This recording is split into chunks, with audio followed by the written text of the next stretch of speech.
What's going on YouTube? Old World Tales here. We have another top 5, and today it's the top 5 most important places in the Warhammer world. So this was a bit of a tough one. I chose it because initially, it sounded like an interesting one to do.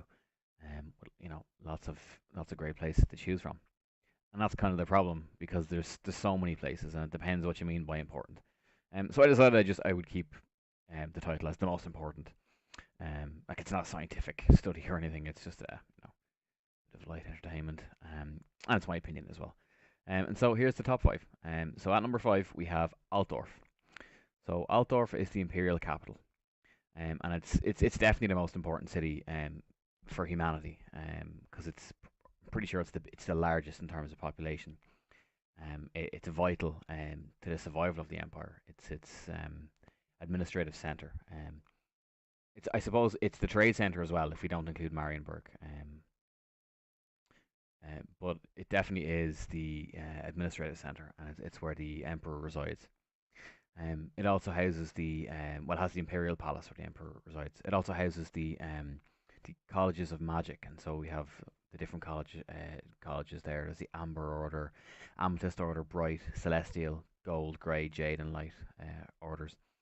Um, and they represent each one represents a different winds of magic. And that was founded by Teclis after the Great War against Chaos, and that's kind of vital to the Empire's martial efforts. It has its mages, its wizards, who wield powerful magics. Not as powerful as the elves, but very very powerful. Um, and the city has it's held the empire together. It's been besieged a number of times, and it's held out due to its dwarven built walls. And the most notable of those, I suppose, sieges were um, by Gorbad Ironclaw and his great orc Wa, and that was repulsed from the walls. Great loss. And also the most notable ones, I suppose, were during the vampire wars against the vampire counts.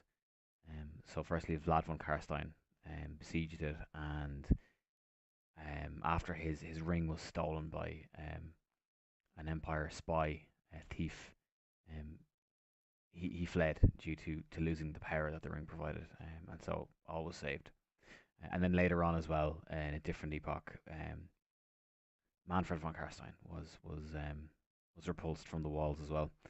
Um, and so the city is probably the most awe-inspiring place that like the average human in the setting is ever going to see, especially the average Empire citizen. I mean, most Empire citizens live a life of sort of drudgery and medieval drudgery in the fields, or um, gathering, I suppose, timber in the woods, or whatever horrible life that they have.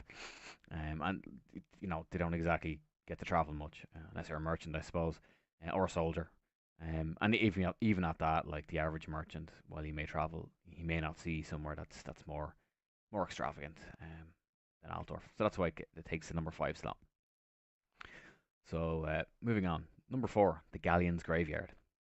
Um, I included this one because I suppose for fans of the Total War Warhammer series, it's one of the most recent additions as a settlement, and it got released with the Vampire Coast DLC. And if you play as Count Noctilus, it's your capital base, and um, it's an interesting place. It's not I suppose a settlement as such, but it's a collection of wrecked ships, um, and it's where Noctilus has made his sort of his base of operations. And at its center is the Maelstrom, which is a vast whirlpool of, I suppose, evil magic.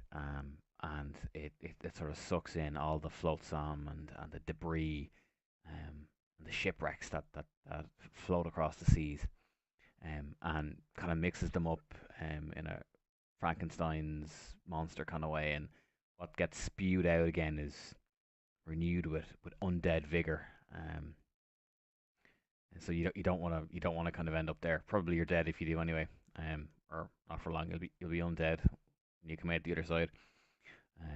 Now, of course, in the fluff, in the lore, Noctilus was destroyed, and the Dread Fleet, his fleet, was destroyed. But I guess for Total War Warhammer purposes, it was cool to include them, to be playable. Um, so that's why I've included it there, number four. Interesting location. So moving on to number three, we have Karazakharik. So it's the old capital of like the extinct dwarf empire, which doesn't exist anymore. The empire of the dwarves is now fractured into individual Karaks and smaller kingdoms. Um, but it stands still as the most important cultural centre of dwarfdom, and houses the great dwarf Book of Grudges, which is a system so central like to dwarf society, following up on grudges and slights against the dwarf people, which are recorded in the Great Book. And some of these grudges, they can go back generations, literally thousands of years. And so a grudge that, had it not been recorded, would have been long buried and forgotten, is still being pursued vigorously in some cases by um, the descendants of those that were transgressed against. And I suppose that's why it's makes the dwarves so interesting. It's one of the more interesting facets of their lore. And so that book is housed in Karazakharik. It also has many temples. It's in many ways a religious center, and it has huge temples to the dwarf pantheon of gods, Valea, Grungni, and Grimnir. Um, and so it has great symbolic significance for dwarves. And it's an awe-inspiring vaulted place, kind of hewn from the very mountain that it sits in. And it's a bit like an iceberg in that 10% of it is kind of jutting out the top. So the bits you see sitting flush from the mountain, if you like, its entrance essentially is only 10%, and the other 90% exists below in vaults that vast vaults and hallways that go way down below under the mountain. Much of it not even inhabited anymore by dwarves since the Golden Age. Many tunnels have been collapsed either deliberately or just through neglect over time, and the bottom part, the very bottom parts, have been flooded by the evil that dwells beneath. Whether that be, I suppose, it could be Skaven, could be goblins, could be other things, monsters, um, and they haven't been reclaimed. There just isn't the dwarf manpower there, or the willingness in some cases, because dwarves are quite stubborn. Um, and so few outsiders like have ever seen the inside or ever will see the inside of Karazakharik. So very, very interesting place. So that takes the number three slot. So pushing on to number two, I've put Skaven Blight into the number two slot here. It was a toss up between Karazakharik and Skaven Blight, and in the end, I've put Skaven Blight as number two, um, because it's the most populous city in the Warhammer setting, and maybe a lot of people don't realize that. Fans of the fluff might not know that, and that's because, think about it, the Skaven probably are one of the most, if not the most populous race in the world. They literally are rats, and they breed like rats. And so it's a vast undercity that exists um, on top of an ancient city called Kavzar, which was a human city, which exists within the Blight Marshes, and it's a bit like Karazakharik in that the vast majority of it exists below in a kind of a maze of warrens and tunnels, filth-filled tunnels, where these rats live and defecate on top of each other, and kill each other to climb to the top. And the average Skaven, is a slave. Most Skavens are just Skaven slaves. And if you're not a slave and you're a clan rat, you're lucky enough to be, if the still very low status of clan rat, you're still one of millions and millions of individuals that mean nothing and are expendable, and are thrown away, eaten by bigger Skaven to survive. And within Skaven Blight, schemes and plots abound to destroy humanity and the rest of the world. And for that reason, Skaven Blight takes number two, because it's here that the Skaven are probably going to continue their plans to destroy humanity, whether it be warp bombs or diseases or vast hordes of clan rats and other Skaven troops. And from here, these rat men are spawned and armed and sent across the world to sow death and disease. And so Skaven Blight takes the number two spot for that reason. Moving on now to the number one spot, the Vortex. And so it's not a place per se, it's not a city, it's not a very tangible location, but it's the most important, I suppose, in that the Vortex was built by the High Elves. Its purpose is to vent and to siphon magic from the world um, back into the Chaos realms, to empty the world of chaos, of magical energy. Um, and it's easily the most important creation in the world because without it, chaos energy would seep into the world in greater and greater concentrations and would lead to an increase in demons and mutations and would eventually lead to tears in the veil of the material realm. And chaos would then leak irrevocably into the material, into the Warhammer world. And eventually, the Warhammer world would cease to exist. It would become a chaos-ridden hellhole, I suppose. And Calador Dragon Tamer was the first High Elf Dragon Prince. He convened a group of mages on the Isle of the Dead, which is where the Vortex is centered.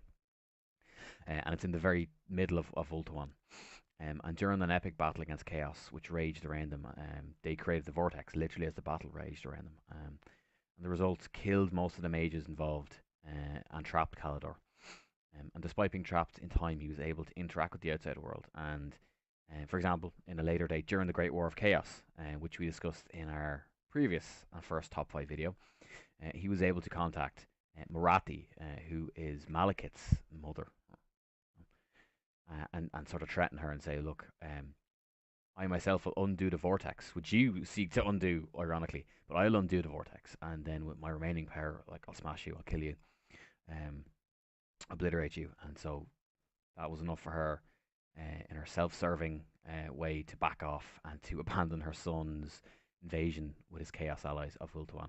And that sort of, I suppose that was a huge blow to the Dark Elves and the Chaos Forces with her leaving. She's an extremely powerful magic user, and she retreated with her forces, which then eventually led to Tyrion and Teclis at the Finneville Fields, plains rather, winning out against the Chaos Forces and leading to a victory in that war.